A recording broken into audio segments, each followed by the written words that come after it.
Welcome to Becoming Wiser with Dr. Robert A. Rohm, author and world-renowned public speaker, as he shares stories involving his experiences and lessons learned in a good-spirited, positive, and fun way. Here's Dr. Robert A. Rohm. Have you ever noticed that everywhere you turn, people are talking about problems? They're talking about problems with relationships. They're talking about problems with their health. They're talking about problems with their finances or at work or a number of other areas. Someone shared with me years ago, it's not even a good idea to say the word problems. It takes a little bit of a twist when you say the word challenges.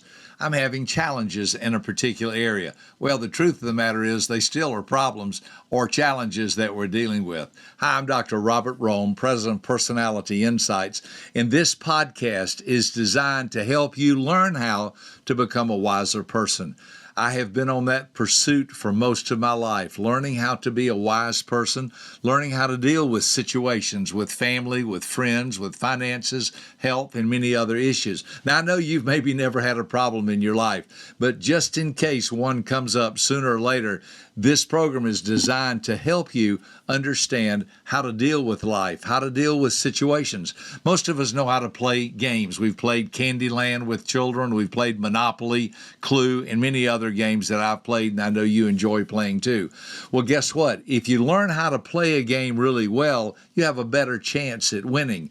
When I play Monopoly with my grandkids, I usually win every time. Not because I'm better than them, not because I'm smarter than them. I just have played more Monopoly than they have, and I have more experience. Learning how to have a wise life is involved primarily around becoming a wise person and knowing how to play the game of life well.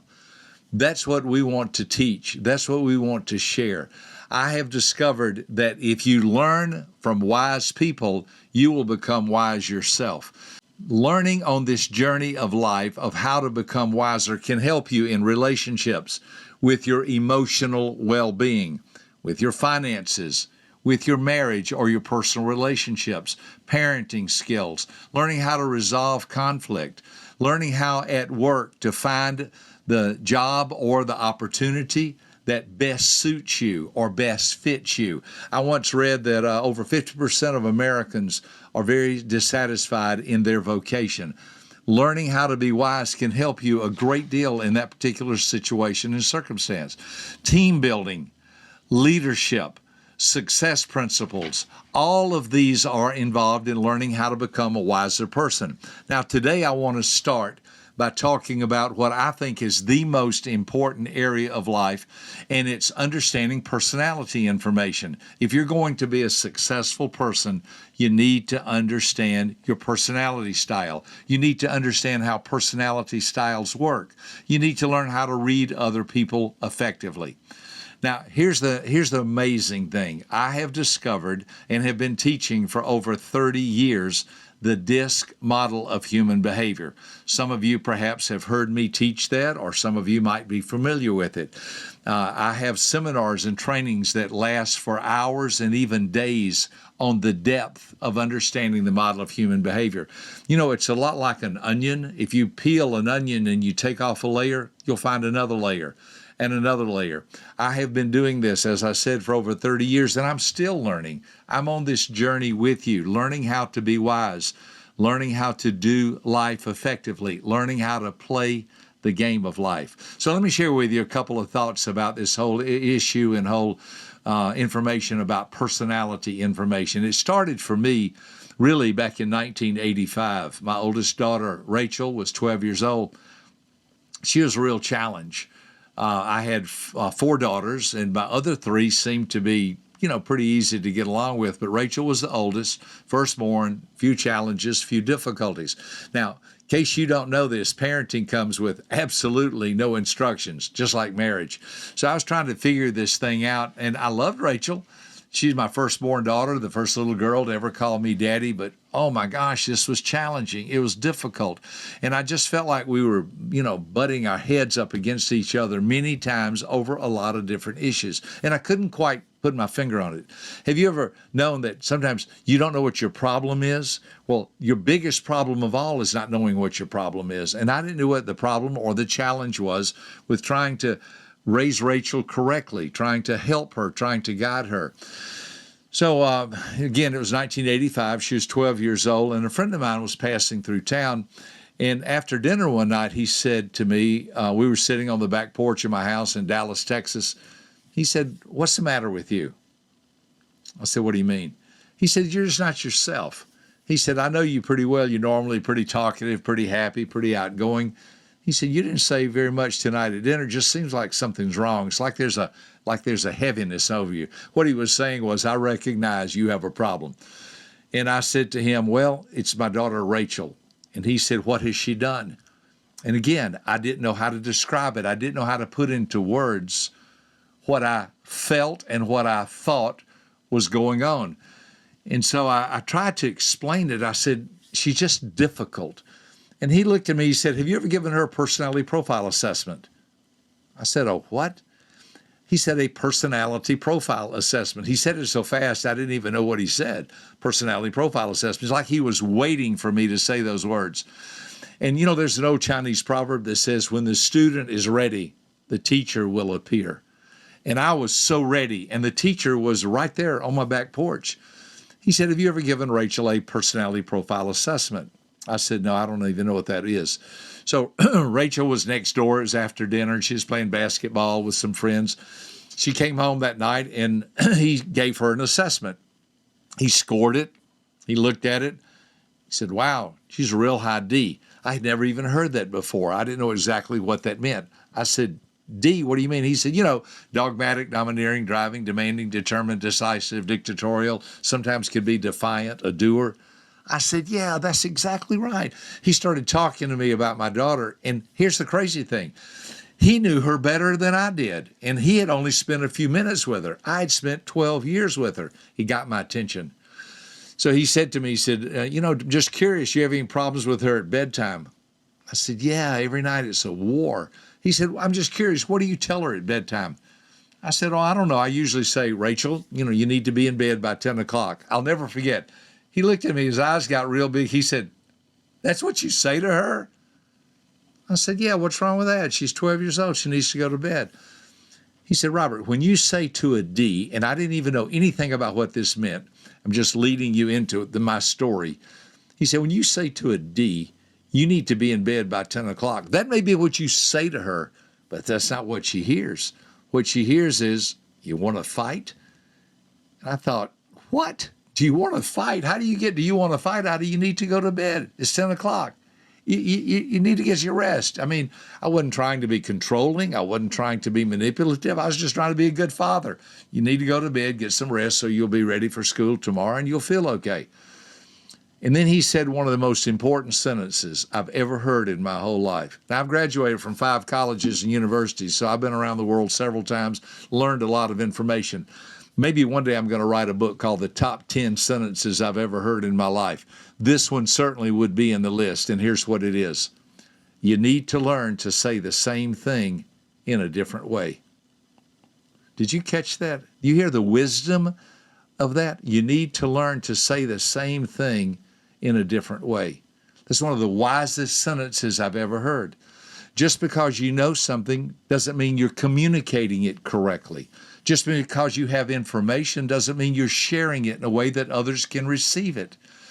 I didn't realize it. My whole life was changing. There was one of those serendipitous moments where something was happening that was bigger than me. I was learning how to become wise in relationships. I was learning how to be a better father. I was learning how to be a better person. I was learning how to eventually start a business. I didn't know any of that. All I knew was I wanted to get along with my daughter better. So he began to share with me how to talk to her and say the same thing in a different way. He coached me on the back porch of my house in Dallas, Texas for 2 hours on how to talk to my daughter, how to communicate correctly with a D, how to say the same thing in a different way. After 2 hours, I thought, okay, I believe I have it. Well, the next night, I was having dinner with Rachel. Our family was together. And I was a little nervous because I thought, I don't know if I'm doing this right, but what I'm doing isn't working. You've heard the sentence, and you've heard if you do the same thing over and over and expect to get different results. That's called insanity. Well, I thought, if I keep doing what I've always been doing, I'll keep getting what I've always been getting.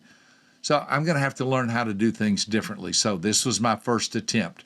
So remember, 2 hours of coaching, I thought, I'm going to try. So I looked at Rachel, and I don't know why I remember this. She's having mashed potatoes with English peas. In the South, we call that a bird's nest. But anyway, for whatever that's worth, she was eating some mashed potatoes with English peas along with other things at dinner. And I said to her, "Hey, Tiger," and that's her nickname, by the way.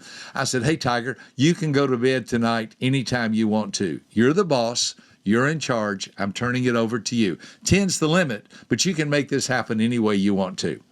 She never even looked up. She's just eating her mashed potatoes, English peas. She said, "Okay." First thing that went through my positive mental attitude mind was, this doesn't work. But the strange thing is, that night at 10 o'clock, she went in her room, shut the door, cut off her light, and went to bed. I couldn't believe it.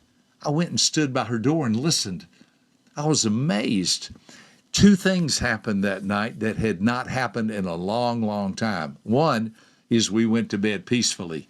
And two, listen carefully, it was the first time I had ever consciously and deliberately worked with Rachel according to her personality instead of according to my personality. In essence, I had learned wisdom. I had learned to say the same thing in a different way. Do these two sentences, do these two thoughts sound the same to you? You need to be in bed by 10 o'clock. Or you can go to bed whenever you want to. 10's the limit, but I'm turning it over to you. You're the boss. You can make this happen any way you want to. I'm putting you in charge. You're an authority. You handle it however you see fit. You see, I didn't understand D's. I didn't understand they like challenge, choices, control. They like to have some say in their life. And when you try to boss them or control them, it creates hardship.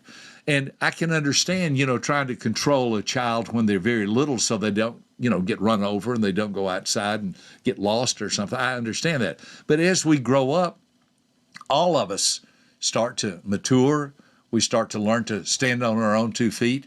We start to learn how life works. And in a nutshell, we start to learn wisdom. That's what I want you to learn. That's what I want to share with you, how to be wise in different areas of life. We're starting with learning how to be wise in personality information. He began to teach me the DISC model of human behavior. Some people are D's, dogmatic, domineering, driving, demanding. They're strong and powerful. Some are I's, inspiring, fun, exciting, like to have a good time. Some are supportive. They like to help. They like to get along with everyone. They don't like conflict. They want people to make sure that they care about each other and they have a great heart. And then there's the C, the cautious type, those who are a little more studious, those who like to think and double check and are careful in the way they do things. It was like I was learning a new language. It was like I was learning the language of how to connect with other people based on their personality instead of my own personality. Now, I'm sure that you've probably heard about different personality styles. There are a lot of different models out there. Some like the colors. They call it true colors, and they have different colors, and that's okay. Some have animals. They talk about the lion and the otter and the golden retriever and the beaver, and that's okay too, except they're hard to mix. I've never heard of a beaver retriever or a golden reotter. You only get to be one thing in those models. You only get to be one color. You only get to be one animal. I know there's the Myers-Briggs type indicator, the MBTI. There's 16 different methodologies that you can mix and match there. I've studied it, but that's only designed by its construct to help you understand yourself. It's not designed to help you read people. That's not even the purpose of it. Then there's the MMPI, the Minnesota Multiphasic Personality Inventory. I took that twice in order to get into graduate school. It has over 600 questions, and as you're reading through them, some of them, they ask you the same question twice to see if you have emotional disturbances or to see if you'll be honest with yourself. Oh my goodness, it was an incredible experience. Somehow or another, I got into graduate school. I'm not sure how I did on the MMPI, but that's not something you want to sit down and do every day. Do you want to take a test with 600 questions in it? What I've discovered with the DISC model of human behavior is it's easy enough to understand and it's practical enough to apply. Isn't that great? I love things that are easy to understand. They're practical enough to apply. My friend taught me all of this in just a few minutes. Some people are more outgoing, others are more reserved. Some are more task-oriented, some are more people-oriented. We'll get into that as we have time together, but the important thing is that I begin to learn how to say the same thing in a different way. I begin to learn how to be a wiser person. Are you a wise person? Have you ever thought about the fact, do I know how to talk to other people? I mean, there are hundreds of courses that are taught in sales school about selling products. How many have you ever heard about how to understand people in order to connect with them better? There's so many different methodologies, and I don't know about you, but I can't remember everything, but I can remember a few things. I have been teaching and training people for over 30 years in this particular model. I've been sharing with people how to understand yourself and others better. I have been helping people find ways to connect with other people in their families, whether it's in their marriage, with their children, with their parents, with brothers and sisters, to understand them better. Just did a training this week, helped a girl who had never understood her own parents. And sadly, her father has passed away.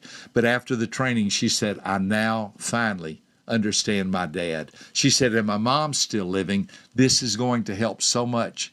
See, the truth of the matter is all of us go through life, and life comes with no instructions. Life comes with no methodology for you to become a wise person, except learning from other people who are not better than you or not smarter than you, but they're down the road further than you. I don't think I'm better than anybody. I don't think I'm smarter than anybody, but I think I'm down the road maybe a little bit further than some of you, and I want to share with you how to become a wise person. Now, today, we just talked about personality, and even just a little bit of that, but it is a powerful, powerful truth in learning how to understand yourself and to read people. I'm not doing this, listen carefully. This isn't about labeling people or analyzing people or categorizing people or putting people in the box or pigeonhole people. It's about understanding people. I don't want to be categorized or analyzed or pigeonholed. I know you don't either. But I don't mind being understood better by other people, and I know you don't either. You don't mind other people saying, I'd like to understand you better. I'd like to get to know you better. That's what can happen. You can make everything in your life go better. You can lower your stress and increase your productivity by simply understanding a few basic concepts about personality styles and about learning how to say the right thing or learning how to say the same thing in a different way. I'm so glad. I'm so grateful. I do coaching. I do training. I've traveled all over the world. I've spoken to millions of people. I've written books on this topic. I'm so very grateful. Listen, are you ready? The reason I'm grateful is because Rachel and I have a great relationship to this very day. She's my oldest daughter. We're such good friends. And I hate to say this. This may sound a little unkind on my part.